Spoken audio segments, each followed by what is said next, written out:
माजिद साहब, आपकी नज़र में इंटेलिजेंस बेस्ड ऑपरेशंस तो पहले से हो रहे थे, तो ये वावेला किस बात का था जो विफाक कहता था कि यहाँ पर फुल फ्लैज सिक्योरिटी ऑपरेशन की ज़रूरत है, और वज़रा बयानात दे रहे थे और सूबाई जो सीएम है उनके ऊपर सख्त तनकीद कर रहे थे, और सूबाई हुकूमत की तरफ से भी बयानात आ रहे थे कि हम सिक्योरिटी ऑपरेशन की मुखालफत करते हैं। ये तमाम क्या बहस रही पिछले कुछ माह?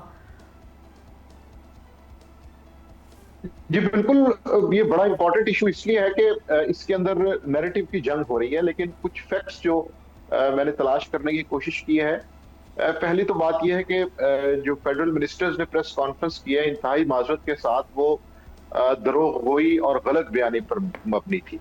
कुछ ना कुछ गैजेटियर तो मैंने भी पढ़े हैं, अगरचे सारे नहीं पढ़े, लेकिन कहीं पे ये नहीं लिखा हुआ कि जनवरी के महीने में वहां पर नकल मकानी होती है। तो इसलिए बराह करम, एक तो वो पहले मुश्किल में है, दूसरा उनके जख्मों पर मेरा ख्याल है कि नमक पाशी नहीं करनी चाहिए। दूसरा इसमें एक बड़ा अहम और टेक्निकल पॉइंट है, वो ये है कि इससे पहले खैबर पख्तूनख्वा में जितने मिलिट्री ऑपरेशंस हुए, उसके बाद जो सबसे बड़ी शिकायत आती थी वो ये थी कि रिहेबिलिटेशन में प्रॉब्लम्स आए हैं। जो मुहाजिरीन थे, नकल मकानी करने वाले थे, उनकी सेटलमेंट नहीं हुई। इस मर्तबा जो जिरगे के साथ बातचीत हुई, और जिरगे वाले हमेशा इस बात का नाम लेते हैं कि हमारी रियासत से बात हुई है, तो हम ये समझ सकते हैं कि रियासत से मुराद क्या है। उसमें यह तय पाया कि ऑपरेशन के बाद की जाने वाली जितनी भी चीजें हैं जिनके हवाले से अभी भी इस वक्त शिकायत है कि 2014 में जो मकानात बसमार हुए थे, उनके मुआवजों का मसला 12 साल बाद भी नामुकम्मल है। तो इसलिए इस दफा फैसिलिटेट ये किया गया कि ऑपरेशन से पहले नादरा की रजिस्ट्रेशन के जरिए मुतासरीन को या नकल मकानी करने वालों को कुछ ना कुछ कंपनसेशन दी जाएगी, ताकि वो दूसरे शहरों में जाकर आसानी से रह सके।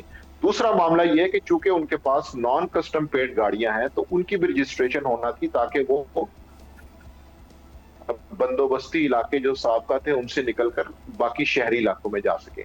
अब इस टेक्निकल मसले की वजह से वो जो लंबी कतारें हमें नजर आती हैं, और उसके अंदर जो एक इंतजामी नाअहली और गफलत हुई, वो ये हुई कि जितने लोग वहां पर मौजूद थे वो काउंटर्स रजिस्ट्रेशन के नाकाफी थे। नादरा के काउंटर्स हो, सूबाई इदारों के काउंटर्स हो, तो वो काम जो ऑपरेशन के बाद होना था उसको इस दफा ऑपरेशन से पहले किया गया। लेकिन यहाँ पर भी वो बैड गवर्नेंस की और नाअहली की एक नई मिसाल पेश कर रहा है।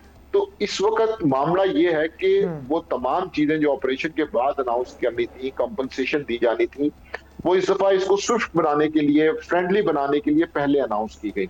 लेकिन अफसोस ये है कि उनके ऊपर भी अमल दरामद नहीं हो रहा। तो वो क्राइसिस जो ऑपरेशन के बाद खैबर पख्तूनख्वा के इलाकों में शुरू होता था, वो क्राइसिस ऑपरेशन से पहले शुरू हो चुका है। पहले ही होगा।